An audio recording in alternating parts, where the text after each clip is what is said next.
it going for Cynthia? Woo! It's only my second one, I swear. How's everyone doing? There's a birthday in the house. Over there, I heard laughter. The lights are so bright I can't really see faces, but I hear laughter coming from this direction. Over here?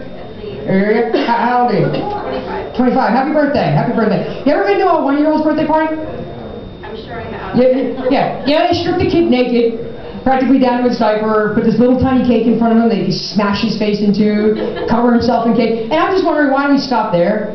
I think every birthday we should be stripped naked and fake cake. Before we get this started, I just got one question for you, sir. You, here, taking your drink. Do you think it's disturbing to drop Teddy Grahams in your coffee just to watch them drown? Yeah. So did my therapist. I think sociopath is the word he used. Very disturbing. So you heard Cynthia introduce me from Gina's Gremlin Comedy. There is a reason I got that name. Everybody see Gremlins 2? Yeah, unfortunately. It wasn't all. One was better, but it wasn't all that bad. Sequels always are inferior, but... You know the gremlin who drinks that elixir and becomes super smart? Yeah. Okay. Hey, did you know that an antelope has the ability to jump higher than the average house? It's true. You know, I think that's pretty impressive. I mean, I've never seen a house jump, but still, that's pretty fucking impressive. That's awesome. Everybody ready for Christmas? Got the Christmas shopping done? No. Everybody hoping the world ends next week so we don't have to get the Christmas shopping done? I personally have only done like half of it, so yeah. I've discovered the true meaning of Christmas, really. We buy shit for people they don't even need because they buy us crap we don't even want that we regifted the mailman when all he wanted was a bottle of vodka. That's the big gift this year. The Furby, they brought Furby back. Yeah. My roommate wanted a Furby, and I'm like, why? She's like, we gotta get a collection of them because they're cute and they make people laugh. I'm like, well, fuck, man, I'm cute and I make people laugh. Nobody wants a collection of me. What the hell's up with that? So I'm originally from Berks County. Anybody familiar with Berks County? Yeah, a few people. What area are you familiar with? All over the place. All over? I'm originally from Ole. Familiar from there? Yes. Yes, yeah. The little farming community, the biggest thing that happens there is the Ole Fair. And it is the only community fair that I know that you can go to with a specific intent to purchase a tombstone. I mean, they don't have one, not two, but they have like 3 tombstone stands strategically placed throughout the fairgrounds. I have no idea what that says about the town. And I graduated from there. But the one thing I did realize about growing up in Berks County is you lead a really sheltered life. But I didn't realize how sheltered until I took a trip to New York City. And I'm walking around a Hasidic Jewish neighborhood, and I see a Hasidic Jewish gentleman. And the first thought that comes to my mind, and subsequently out of my mouth, is, holy shit, there's Amish in New York. My girlfriend at the time was Jewish. That did not go over well at all. I have a full-time job. I make batteries for a living. I know, what fun. Not like little door cells either. I'm talking like car batteries, truck batteries. But I was kind of duped into taking that because, you know, the reason I took that job is when I got the interview, they told me I'd get to play with acid. Boy, did I misunderstand that one. Yeah, I've been there 11.5 years. I get covered in acid every single night, and not once have I ever seen a purple elephant. Either these anti-drug people are lying, or I'm getting gypped, one or the other. It's horrible. What do you do for a living, sir? I'm a salesman. Salesman. Do you like your job?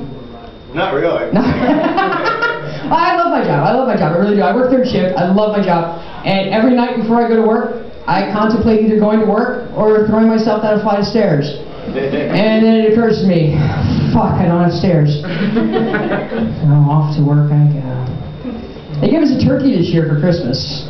They gave us a Christmas turkey, and I'm looking at it, and it says kosher on it. I'm like, I didn't know that turkey was Jewish.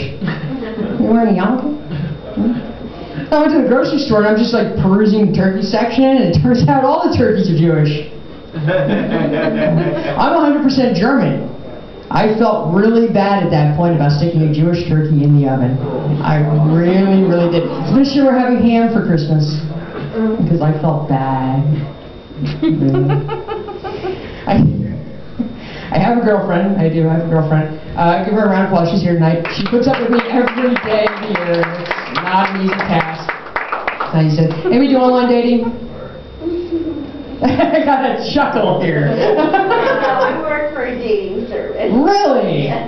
Which one? eLove. It's a private singles organization. Actually, I've heard of it, though. I've heard of We're the it. #1 matchmaking service. That's not the one I use, so it can't be number one. Anybody else?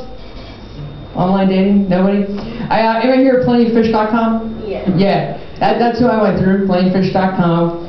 And we've been together 5.5 years now. And after 5.5 years, she was still a bitch about my... Thank you. She was still a bitch about my little quirks, that I don't do the dishes, I don't take the trash out, I don't paint the house, whatever the shit may be. And I'm like, you know what? You got what you paid for. Come on, it's a free dating site. You want someone a little more responsible, takes life a little more seriously, you should have paid for a membership to Match.com. That's where those people hang out. You don't find them on a free dating site. Yeah, but 5.5 years. I mean, my previous relationships before her, like, really short term. They only lasted, like, a year, maybe 2. This is the longest relationship I've ever had. And, yeah, I figured out the reason why. I mean, things have been going along so well. And then, out of the blue, they'll just be sitting there and ask me this one question. Will you take a bullet for me? No, I will not take a bullet for you. I'll tell you why. Because if there's enough time for me to jump in front of you to take that bullet, there's enough time for you to get the fuck out of the way. She's never asked me to take a bullet for her. She has, however, once asked me if I cut off an arm for her. That I'll do. Not mine.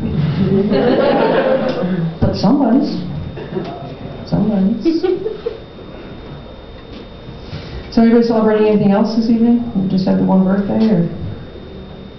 That's it? Everybody's just celebrating being alive?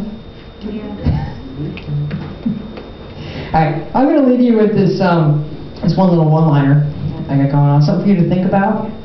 If abortion is murder, I guess that makes condoms kidnappers.